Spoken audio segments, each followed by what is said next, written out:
to own it. Just wanted to take the time, learn all the things that I could about you. Now it's such a mess here. Oh, we are just stressed here. Used to be so easy with you. Thank you for coming on the show today. It's a pleasure. Thank you for having me. Okay, so now you wrote the most relevant book as of now, because this is what everybody's talking about, how to do stuff in the workplace. And it's true. Really funny. Like my best friend, she actually just got laid off, but she couldn't handle, they had this thing like in the workplace where you got to say every weekend, coming back from the weekend, something that happened professionally and something happened personally. And she never wanted to share. She's like, I don't feel comfortable sharing anything personally. And then her boss had to take her aside and be like, look, it's not like super personal. You have to say like something that you did, if you went jogging, if you did. So right. I understand it. It's for the better purpose of the morale. So tell us about your book and why you wrote it.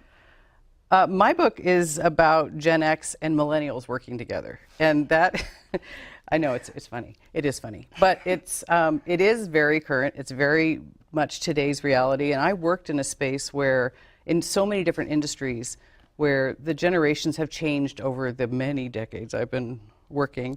And the personalities and the generations really do have a big impact on what the dynamics are at work. So you see a lot of like frustration and work cultures, partly because of just a misunderstanding of who we are as individuals. So writing this book is helping people, I hope, to self-identify as, you know, what is your personality type? How did you grow up? How do you respond to conflict? Things like that.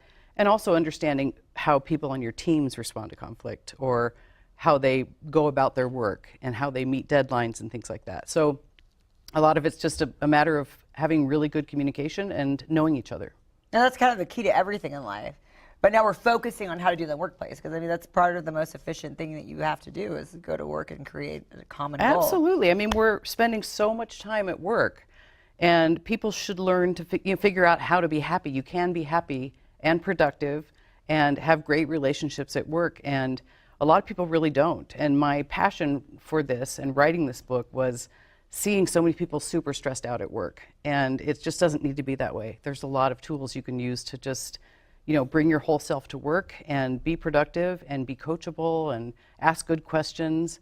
And there's opportunities for promotion if that's what you want, or just sticking around a place that you want if you're loving the culture. But if it's rough, maybe it's time to go too. So what's the research that you had to do this? I imagine that was pretty interesting. The research is my life. I have done a lot of research on the generational differences, but what I bring to it is also my experiences in a lot of different industries. So I've been in transportation and healthcare and tech and academia and consumer packaged goods. So pivoting from operations stuff to sales stuff, and in every single workplace situation, get ready, there are people there.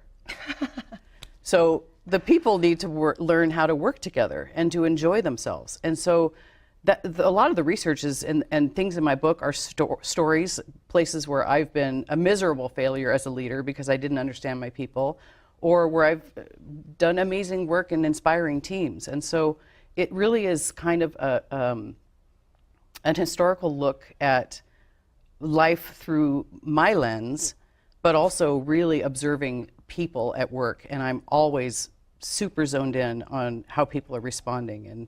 And so I just love it. I just really want people to be happy at work. And I don't think it should be a big, heavy lift. I think it should just be something natural that people need to just learn how to turn on that switch. And I've seen like, well, the difference in different countries. I know like in Europe, I've seen different dynamics because they have a lot of like holidays that they go on, and that's a very big thing for them to like have some like 6 big vacations a year, or we don't do that so much here. What have you noticed? What's the transition that we're doing? Because we're taking in account, okay, now we have people of all different generations coming together. Are we taking in account of like what people are doing elsewhere too, and bringing that kind of here into the United States? What have you noticed when you were researching that? Well, so I think that brings in a component of DE&I. So diversity, equity, and inclusion, and recognizing that there are different holidays and different ways that people relate to one another. And so having a better spotlight on DE&I is really important to creating a more equitable culture, workforce, Diversity, equity, equity, and inclusion. inclusion. Okay. So that's big in the corporate world right now. You'll see, now that I'm saying this, you're probably going to see it 1,000 times, right? This DE&I is everywhere, and it's really, really important because it recognizes individual contributions, individual collaboration techniques, communication styles, and it comes from everywhere. So the more diverse your population is, and that doesn't necessarily mean just like the color of your skin or your sexuality or anything like that. It's a global, and it's also, socioeconomics. There's a lot of factors that go into that. And when corporations right now are hiring, they look at, they're doing better at looking past what we call affinity bias, like me wanting to hire you because, you're cool, we can hang, I like yeah, you. exactly. Yeah. But looking really at the facts, and is this person suited for this job? And is that what we used to do, hiring? It is not. It is not what we used to do. And a lot of people will hire specifically they're looking for something very, very specific that's easy for them to relate to, a person I can manage, or someone who wants to do things the way that we're already doing things. Okay. Now what we're looking for is a more diverse workforce so that the collaboration is more effective, that you have more ideas So coming you up to the want to table. hire someone that you don't have anybody like that in the office almost. Oh, heck yeah. Yeah, because that's Yeah. going to bring something to the table. I love Absolutely. that. Okay. Yeah. And so it's interesting. When did the shift start to change? Because I've been, working and starting in offices and workforce for 2 decades. So, but all of this stuff seems very recent, like in the last 5 years. Tell me about the shift that you started to really notice a big change. Well, the generational thing is big. So I think as millennials were entering the workforce, and they're also known as Gen Y, so I would be Gen X, and there's Right. Gen Y millennials.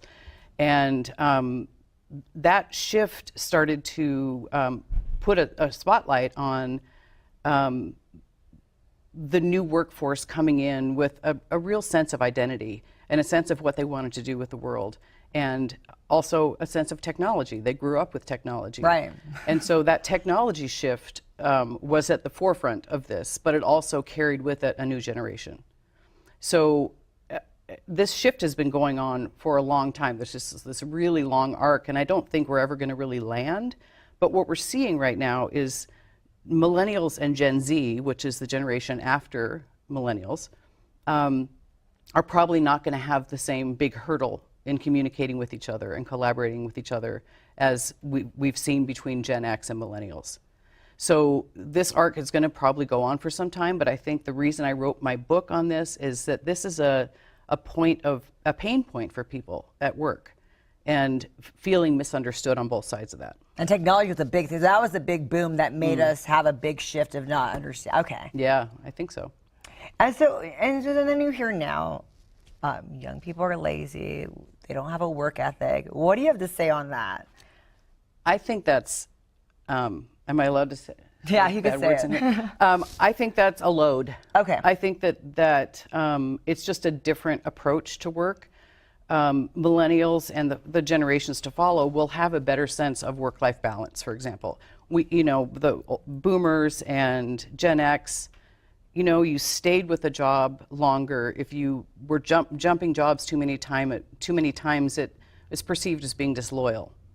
And millennials and Gen Z are more likely to be looking for something that where they feel like a valuable contributor, and that they are seen and heard. And that was not something that people really had a voice for before. We just thought work was called work because it's hard. Right.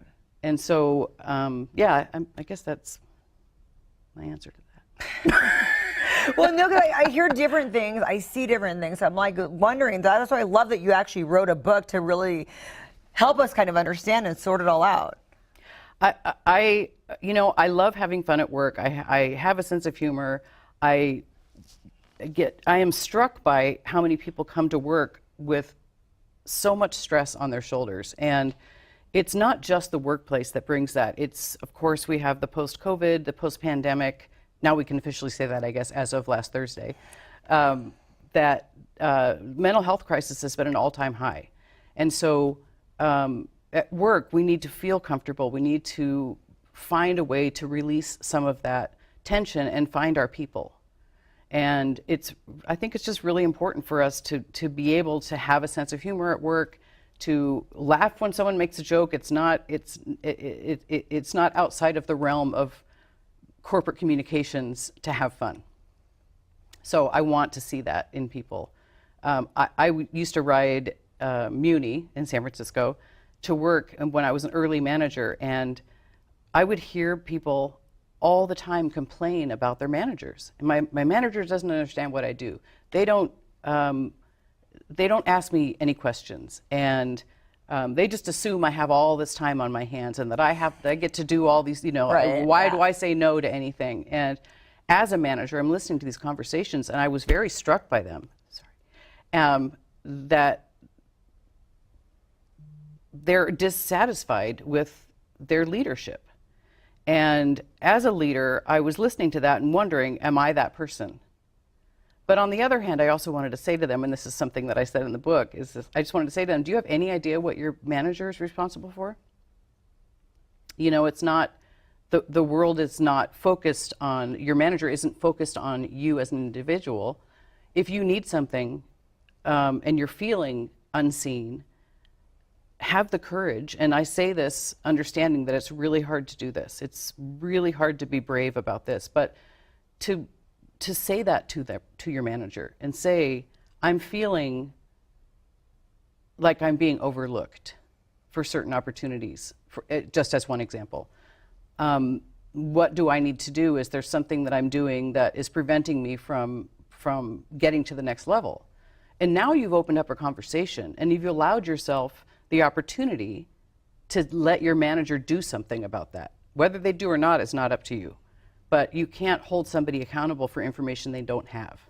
So it is okay to say that, because you have an acting background as well. I do. So, when you don't get hired for the audition, you make the audition, you don't get the role. Don't you always want to be like, okay, why? What did that's the first thing you want to ask. And we're kind of trained not to.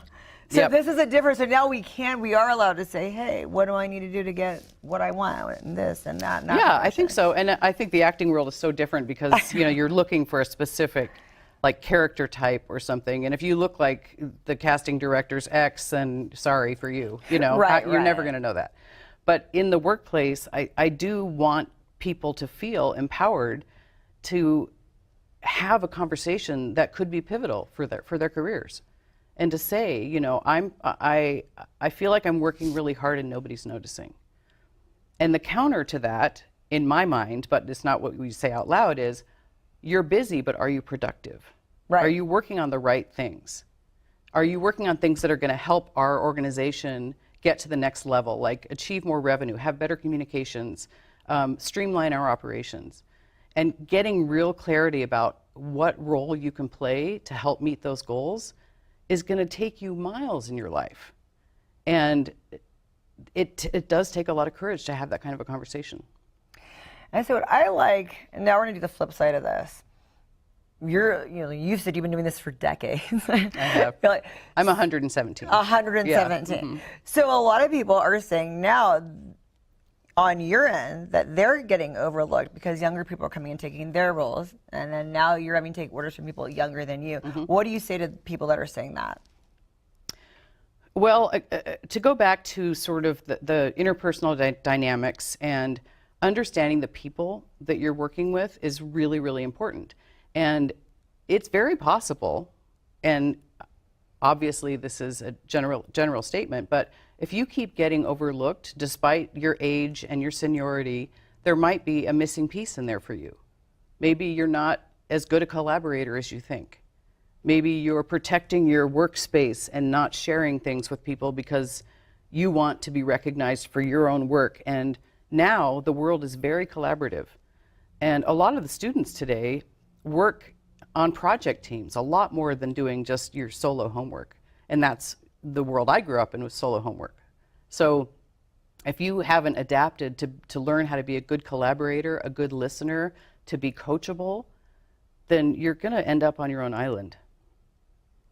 And are people, being a boss, do you see, and you are really busy, are you seeing people's talents? I mean, how are you that person where you are a team player, but then other people are getting the credit? How do you go, oh, but that was my idea, without looking like an idiot? You know what I mean? So how do you balance all that? Yeah. So that's when knowing the people that you're working with is really, really handy. Okay. Not as a tool to use it against them, but to sort of see it coming and work in earnest and have integrity.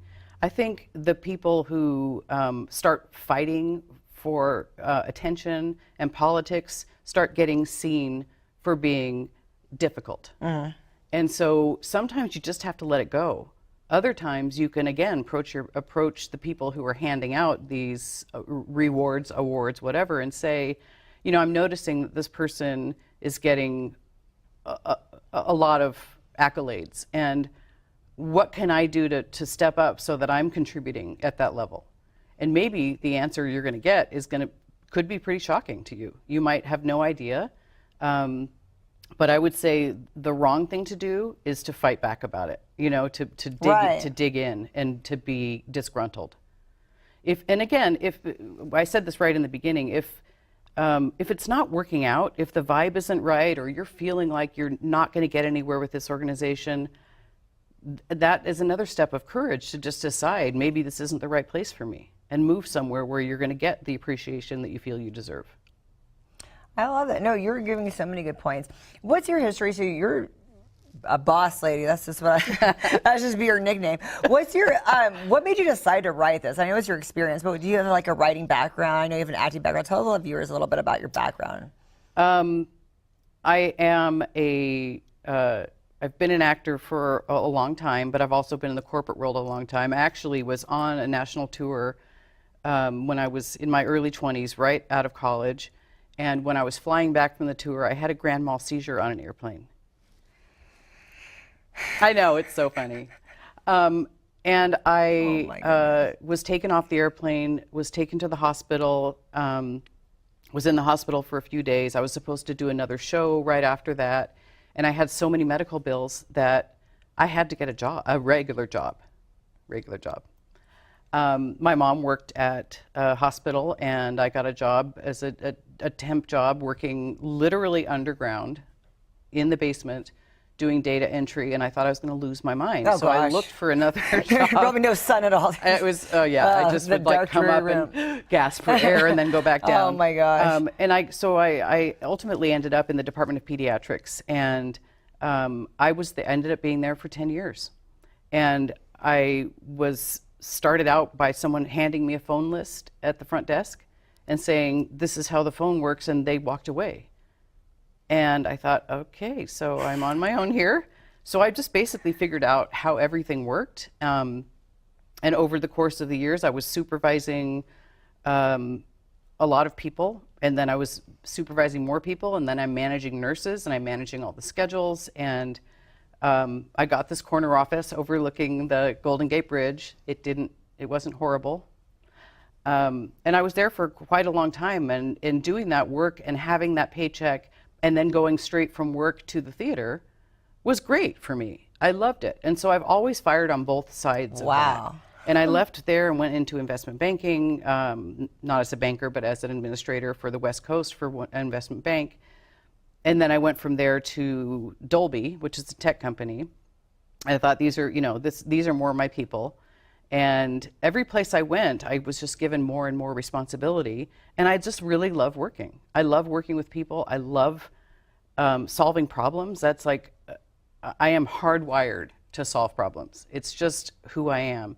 And I think the actor side of me doesn't have those kinds of opportunities. It exercises a whole different piece of me. As you probably know from doing this, you're kind of firing on both sides of your brain doing this kind of work, I would imagine. Right. And so I really like that.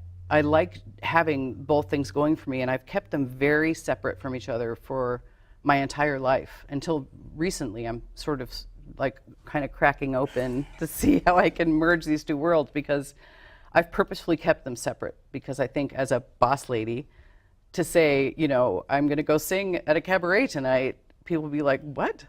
Who are you?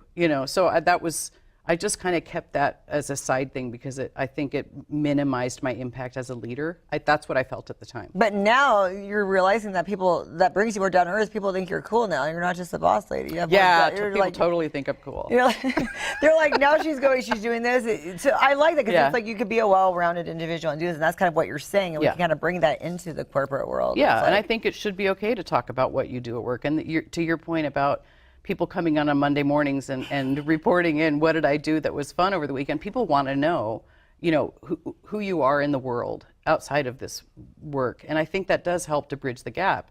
And it is uncomfortable for some people to answer that question. And it was for me. My theater people are a whole different community, right? Right. These, film people and theater, and they're all whole different world. And I like being in two different worlds because I feel complete that way. Well, I love it. I think this is great. I can't wait to read your book. Thank you. This is where can we follow you and see what you're doing? What's your social media like? Tell our viewers where we can follow you. Well, I have a brand new channel that doesn't have much content on it, but keep an eye out. It's called Erin-Kate Navigates. Oh. But I also have my actor channel is Erin-Kate Actor. It's all one word, Erinkate Actor. My book is launching, and what I would love to do for your audience is to give them access to the electronic copy of the book. So the e-reader of the book for $1, and it could change your life.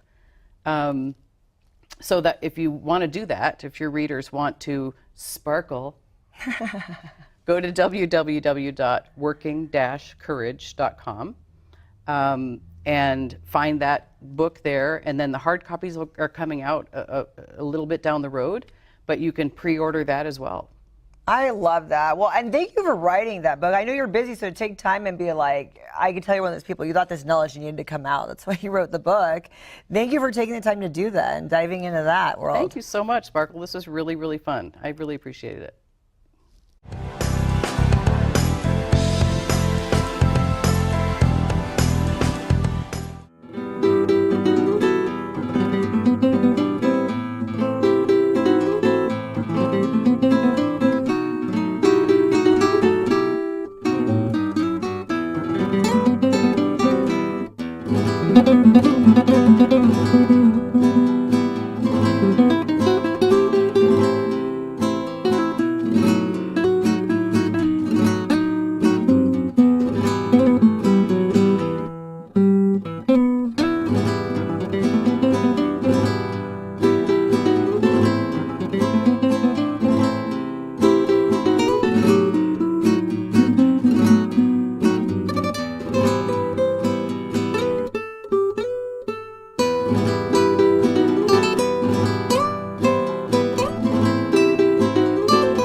Thank you for coming on the show today. Thank you for having me, Sparkles. This is so beautiful. I love it. Okay, so tell me about this. This is my sacred spot in Brazil, and it's a real picture. And I'm in process of writing my book. The Crooked Path is Perfect, with Melanie outside, defining moments. Yeah. This could be the story of my life, the Crooked Path. It's all of our stories, right? Right, and it's the subtitles, Finding Your Power Within. And I'm really, really, really passionate about this. I'm pivoting. I'm a tax auditor as a day job with the Canadian government, and I'm pivoting to my passion. This is the other side. I'm making my mess into my message. And so I love that, yes, my mess into my message. Yes, yes, and this is my heart and soul. This is my purpose, right here, affecting others through storytelling. And they're actually my stories that I've journeyed, and the power of falling in love with I think love heals. Love is everything. And I'm I'm so excited being here to talk about it. And it's coming out, it's in progress. So, were you born and raised in Canada? No, I'm actually originally from Guyana in South America, a little country next to Brazil, bordering Brazil and Venezuela.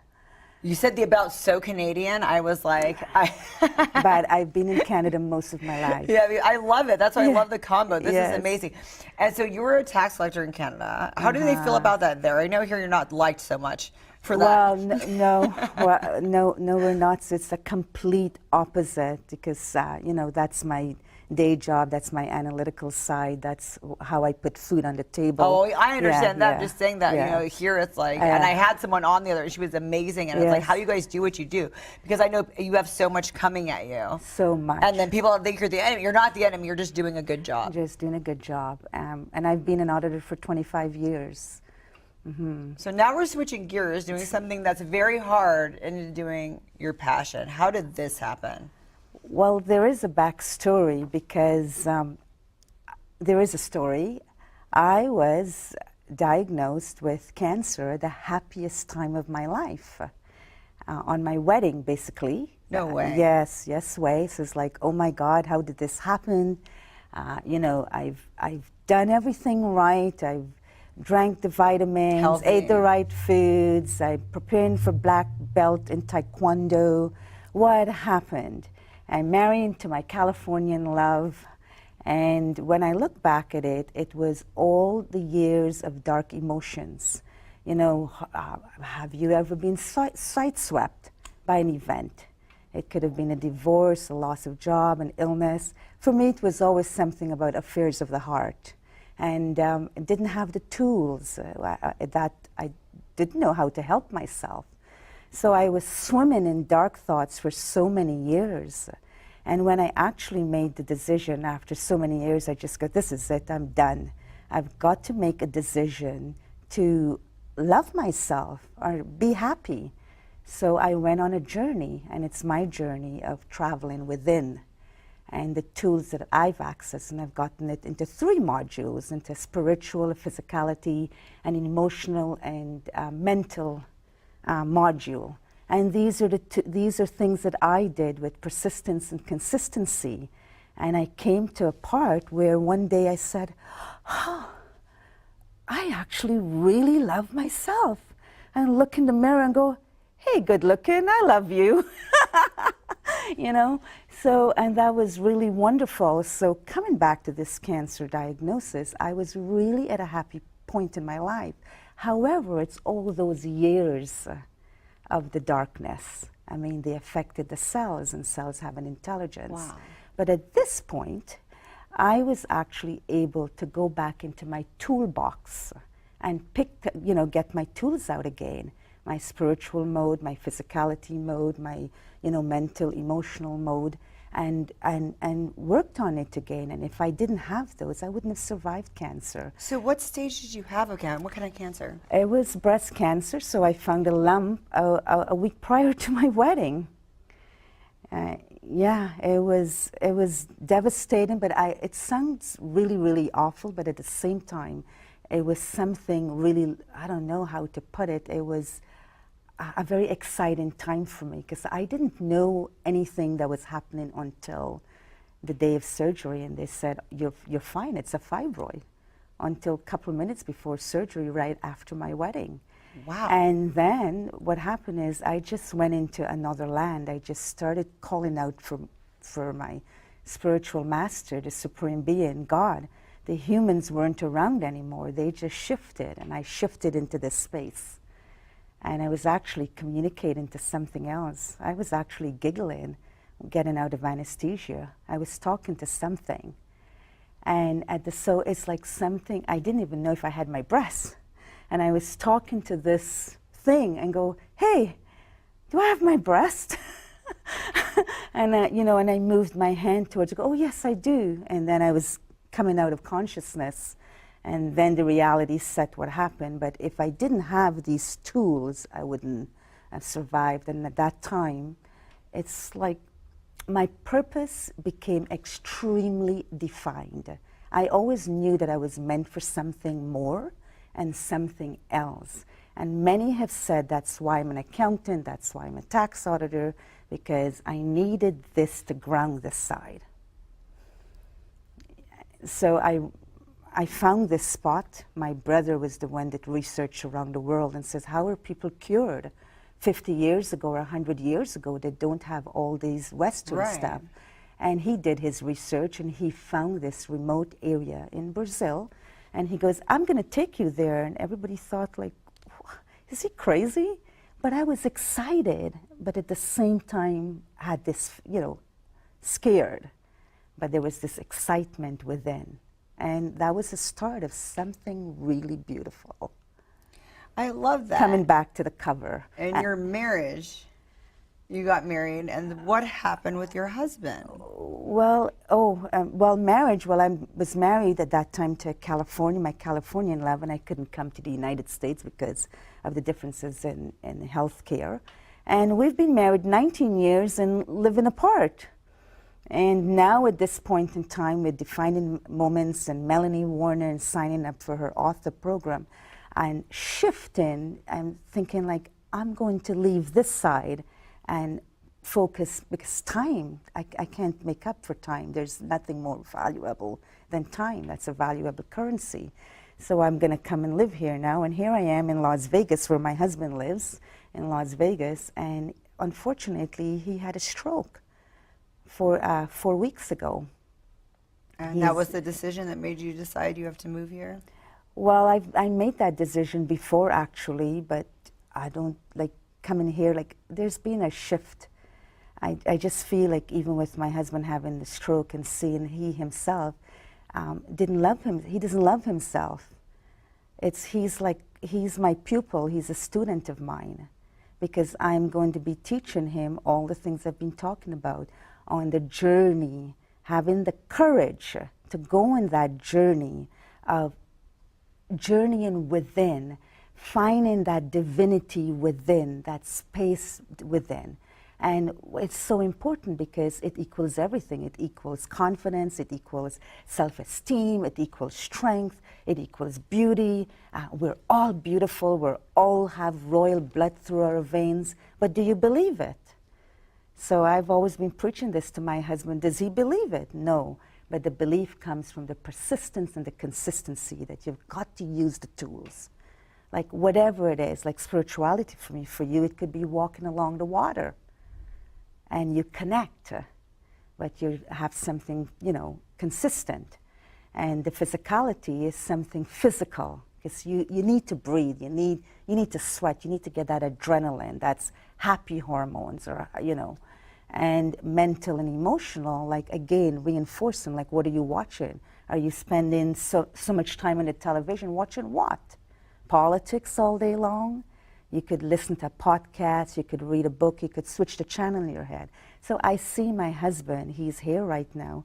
I saved his life, the events that happened, like how it happened, it was nothing but divinity, that how it all happened. But here he is now, he's progressing and he's recuperating. He works 16 hours a day and a job for so many years and just pushed behind all the, you know, all the aspects that bothers him, that, you know. So here I feel that he's got a new life, like there's been a rebirth. It may look, you know, sad for someone looking outside, but it's not. I really feel that it's a happy space he's going to be in. How do you get out of that rut of working the 16-hour day job, of leaving what you do, being the tax auditor? How do you get out of doing something that you've just been doing so long that you don't really, if you don't really want to be in, or you want a different, how do you transition? I transitioned because I felt the voice within me that there's something more, that I have a purpose and it's bigger than me. And so that I think once you have that mindset shift, the decision is made. I think you know. many people have that, but then they're scared. There's something holding them back. So what do you say to people like that? And what have you noticed has been holding people back? Even like your husband, like you said, he was in that rut for so many years, working the 16-hour days. What do you tell to somebody that wants so badly to break out of that, but they're just a little bit scared? They know they have more potential than what they're doing. Well, that was me forever. That's why I took the non-risky way. You know, having having my education, my job, hopefully the white picket fence, and Right. all these different types of things. That's how we get stuck in it. Right, and we get stuck in it. I find it's different now with the younger generation, but what it is, I feel there's a consciousness shift going on. I just think that if you go within, like whatever the tools to go within, you become stronger. And so the fear becomes less. And the other side of the fear, what it is, you know? And I just feel, I think love is everything. Because if you feel that love within, that I feel that love within and that strength within, I mean, now I'm going to, leave my job. And my husband was, doing well at his job. And now he suddenly doesn't have a job. And here we are making the decision of doing something that's very scary, risky. And I'm so glad you're writing about it right Yes, now and during I'm the writing. risky part Yes. of it. That's so cool. Yes. So you're going to tell us your journey as you're uncovering it. Well, I'm telling the journey that I was on, that I became this happy being. And it's in process all the time, because I became that happy being, and then poops, cancer. I had to dig back in the toolbox. So I'm speaking to the audience, like your audience that are out there, like whatever they're going through. First of all, their circumstances don't define them, and I don't want others to suffer and go through the pain that I felt and went through, of a broken heart, for example. That there are tools out there. You just get a tool, and even if you don't feel like it, do it. Because, fake it until you make it, and get on that journey, because as you start doing persistent, there's something within you that starts to shift. Something within you starts to shift. I love that. Yeah. Where can we follow you? I would love to see you on every step of this journey. I want to follow your social media. Tell our viewers where we can follow you and see the progress and see when the book's going to come out. Well, yes. Well, right now it's my email, which is Satie Simon, S-A-T-I-E, So you don't mind us hitting you up as much as we want? at gmail.com, but I do have a Facebook group, Finding Your Power Within. Really, it's all about love. So you have a Facebook as well, then? Mm-hmm. I have a under the Facebook same group. name? It's Yes. okay. It's right. It's Finding Your Power Within, the Facebook group, And then that's your name on the Facebook. and that's group. my Facebook. I love the way it's spelled, Satie. I never seen it, so it's really pretty. Is that like where Thank you're you. from? Is it common or not? Well, not so common, but yeah. Because I've never seen that. I like it though. I'll let my dad and parents, my mom and dad, know that. And so this is your safe space. So when are you going to go back there? I go every year.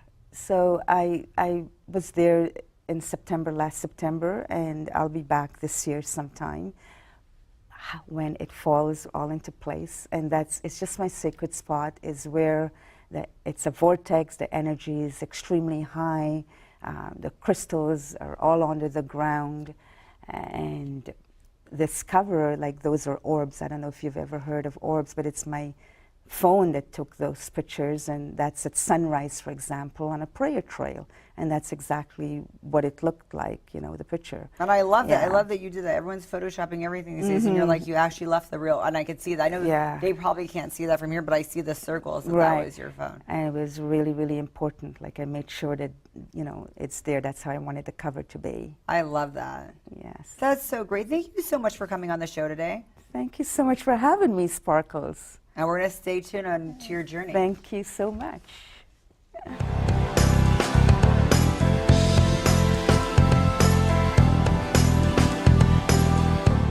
Thank you for coming on the show today. Thank you for having me, Sparkle. A bunch of inspirational women. This is exactly what I love. Yeah, it is cool to have women that inspire. Yeah. So tell our viewers who you are and what you do. Well, my name is Viva Straughter, and I am a financial coach. And I have in my tool belt for individuals and your audience tools that will help people create generational wealth, legacy, retirement income, college, tuition, budgeting for, short-term and long-term goals, savings. So it's all about, helping individuals plan out, again, mainly retirement. That's what I like to focus on. How long have you been in finance? Since 2015. And you like it? I do like it because I feel that it's a need to really help our community, because I don't want people to go through the things that I went through with my family. My mother and my father are not living. My mom passed in 2014, and they had finances, but they didn't really have finances to cover my mom being ill and incapacitated. She had Alzheimer's. So it drained, it was financial cancer with my dad's finances. It drained, his retirement because of the care that she needed. And I was there to help, and I couldn't really contribute too much financially, but God is good, because we were able to, help as best as we could. And then there's resources that we came across. So, it was just very devastating, and I don't want anybody to have to go through that. So, I want to help others, come up with goals and plans for situations. What were you doing before finance? I was working for AT&T. I had a 31-year career with AT&T. And you did the switch. Wow. Yeah. And then when I retired, I only had about $150,000 in my 401k because of the downsizing of the market with the crash of 2000 and 2008 with stocks. So if you had a 401k, right, you probably took a huge hit. Everybody that had a 401k took a huge hit. So, yes. So what is your advice? I mean, that's really unfortunate to have to prepare for so much, to take care of ourselves. And like you said, when something like that happens, I mean, how are we supposed to prepare for the unknown financially? Well, of course, the more time that you have is really beneficial than, a short period of time. So you want to look at, first of all, your budget, one's budget on what they have to spend, and also how old you are. Because, baby boomers, right now, I'm a baby boomer. I was born in, well, I'm not going to tell when I was born. You look great. You don't look like, you're good.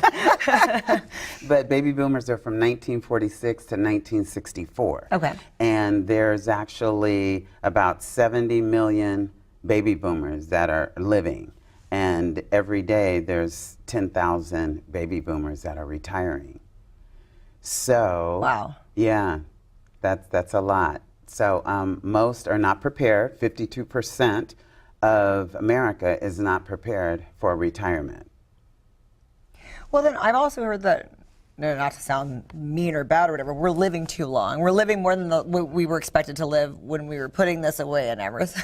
Yes, we're living like true. 20 years longer than, Yes, and women, we live longer than men. Anyway, right, so exactly. We're really going to live a long time, right? Yeah, exactly. So what's going on now, and how do we prepare for this? And how do you, it's easy to tell somebody, who's 18 how to budget and everything. What do you do when you're like so late in the game? How do you tell somebody that's 50 or 60, okay, you've done all this now, this is what we have to do at this point on? What are some of the tips that you can give us? Well, some of the tips are, there's lots of plans out there. So there's a 401k, of course, there's a 401k, and then you have IRAs, and then you also have insurance products that are great.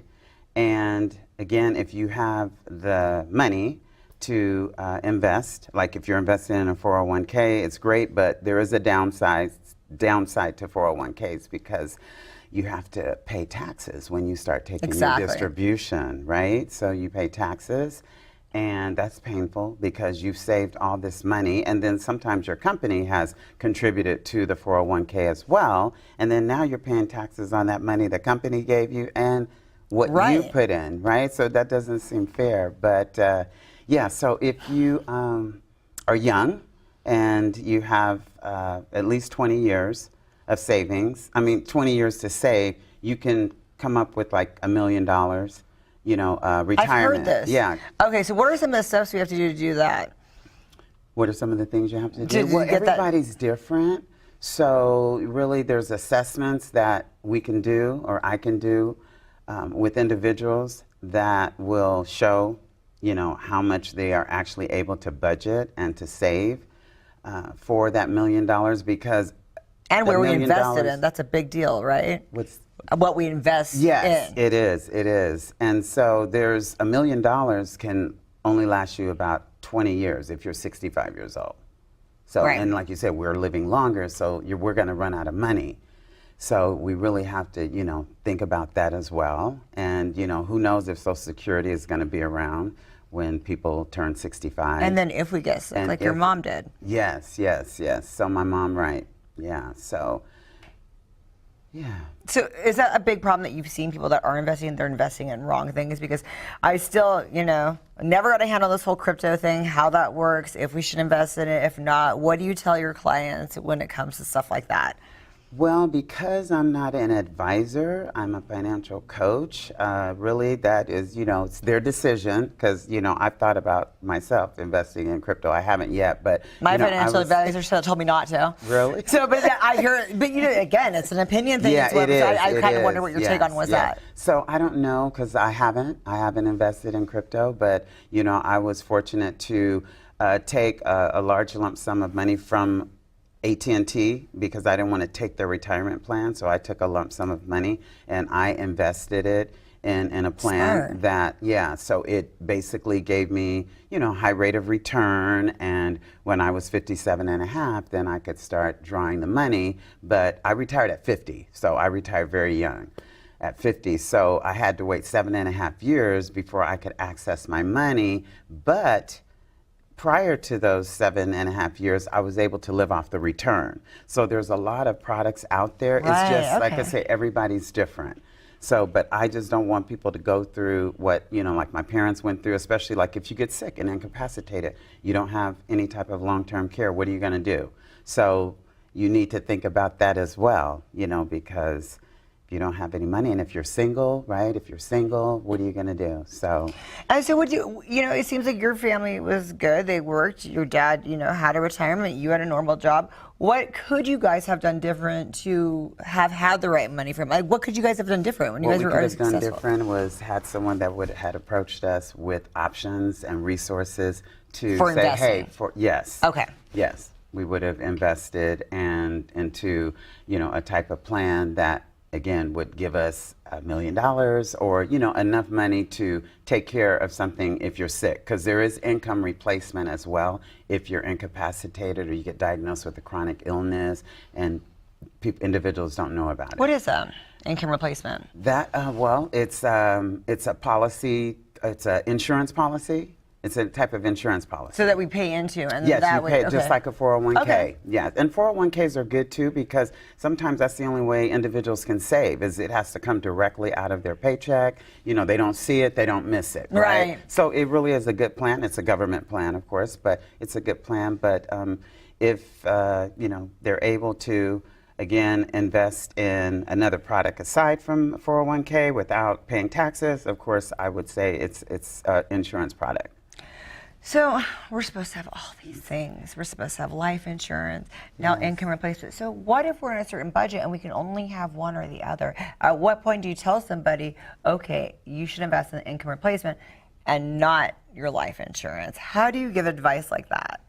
Well, you're going to show them assessments. You're going to do an assessment with them, and that's really important, So as do the assessment. And that's really going to dictate what they should have once they do the assessment.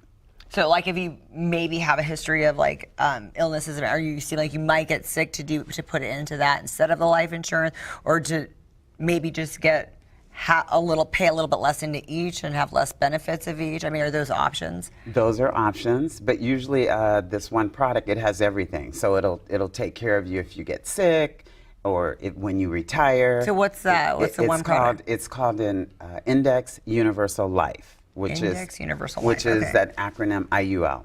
Okay. IUL, yes. So that's what you have now. That's what you're doing. Yes. And that's I have what that. And everybody yeah, should do? You know For the what? most It part? just depends if they're, it really depends on the individual. And if they're young, like if you have 15 to 20 years, I would say yes, most definitely. And a lot of people, they're just now, saying, hey, I think I better, start looking into a retirement plan, and they're 50 years old. Well, you have 15 years, so there's a possibility there. But if you're already 65, that's not going to work for you. But if you're 20, 30, 40, even for 50, because again, you have 15 years. And it all depends, again, if you're an entrepreneur, you're a business owner, or you work in corporate America, it's all about how much you can save, monthly. So why did you decide to switch gears? I mean, I know you want to educate us because you don't want people to go through what you went through, but then you decided to retire. I imagine to retire early like you did. And you took kind of a little bit of a cut, and then you went in this direction, which you didn't even have experience in. So you educate yourself really fast, got skilled, and then told us what to do. How did you do all that?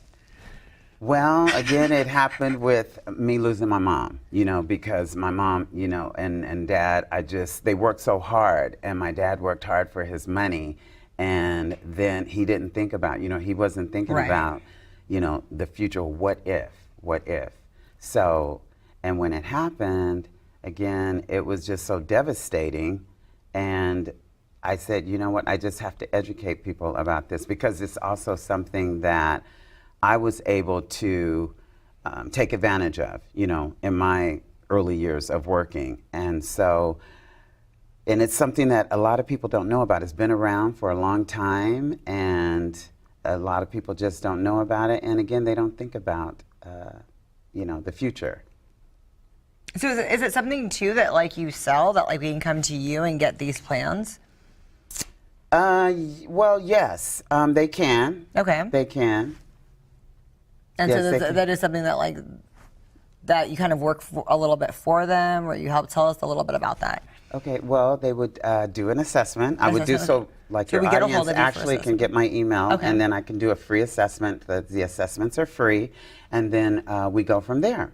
Okay. We go from the Well, that's assessments. great. You can't argue with a free assessment. There's Right, nothing that wrong is with true. that. That is true. then- So there's lots of options too, because like I said, everybody's different, because it all depends on how old you are, how long you have to save, and then again, what do you want to use it for? Because some people also just want it for their children's college tuition, to save for that. So And then we can come to you and be like, 50, 100, 200, that's my maximum. And then you can Right. tell us what to do with that as far as Yes. something that we are willing to put aside. yes, Okay. yes.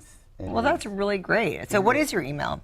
It's my name, which is Viva Straughter at Gmail. So it's V like Victory I, V Victory A, STRAUGHTER at gmail.com. So this is really kind of a one-stop shop to invest So in. I think it is, because it covers everything. It really does. But then we can covers still have our everything. other investments You on can the still side, have other right? things, right? Because again, I'm not an advisor, because I cannot do understand. the financial investments and management. So that's what financial coach, but I can definitely help with, your savings, budgeting, showing you again what your money can do for you. And it's like planting a tree, you're going to reap that harvest if you plant 20 years ago, right? 20 years prior, you plant a tree, you get the great harvest for 20 years. But if you just are going to plant the tree like last year, there's no harvest there. So the longer you have, the better it'll be for you. And what's it called again? It's called an Index Universal Life. Index Universal Life. Yeah. Okay. And you said it covers, if we get ill, life insurance. Yeah, because it's not, doesn't only benefit you when you die, but when you're living. So income replacement. Income replacement. That was And a big then one. retirement income, tax-free distributions. Well, this sounds great. This is the first I've heard about it. Do Really? you give seminars as well? I do workshops, or seminars, yes. That's awesome. So how do we find out about that? Do you have anything that where you constantly put it out there in some way? I do it on, I don't have like my website, but I'm getting there because I want to do, you know, I can even do the Zoom workshops, but I usually do them in person. But I have flyers, and then I usually go on my social media and promote it. Do you have a social media that you can give us that we can look at it up on, that we can see what your seminars I are? don't have the information on actually the social media until I like do the flyer, and then I'll post it, you know what I mean? But I'm saying that we can follow and kind of keep up. So Oh we can yeah, see what the next one is. well, my Right. Facebook name Yeah. is Viva Renee, Viva, then Renee, Viva Renee. And then you'll tell us when the seminar is and when we get Yes. that. This would be great. I'd love that because, like I said, I'm financial, but I do a lot.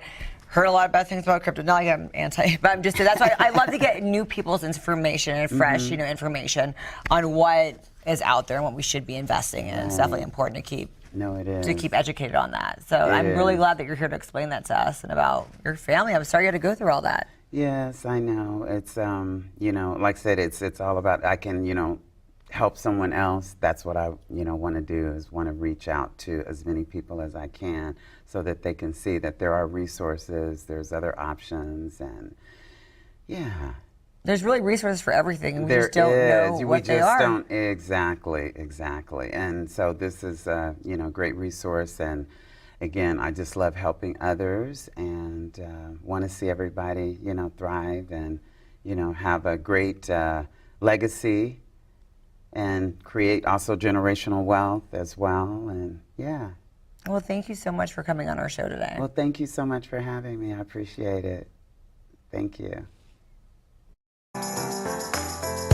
Felt right in the moment, felt right in the summertime. It felt right drinking cherry wine with you. Just wanted to own it, just wanted to take the time, learn all the things that I could about you. Now it's such a mess here, oh, we are just stressed here. Used to be so easy with you. Now I must confess here, oh, I must confess, dear, don't think I'm in love with you.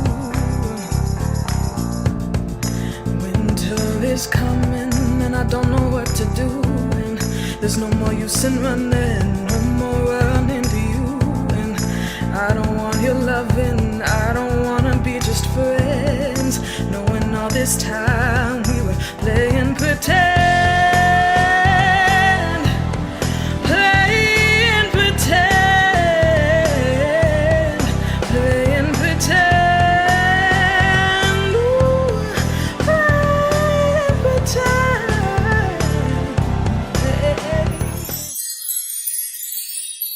It's a mystery. Hi, I'm Sparkle Sujin, and I am the host of the Everything Sparkle Show. I would like to invite you to come and hang out with me every Thursday at 4 p.m. Pacific Time, 7 p.m. Eastern, as I interview the world one guest at a time. Everything Sparkle is available on Roku, Apple TV, Amazon Fire TV, Facebook, YouTube, Twitch, Twitter, and CMAC.tv. Plus, if you're in the Central California area, you can watch on Comcast Xfinity Channel 93 or AT&T UVerse Channel 99. Hope to see you there.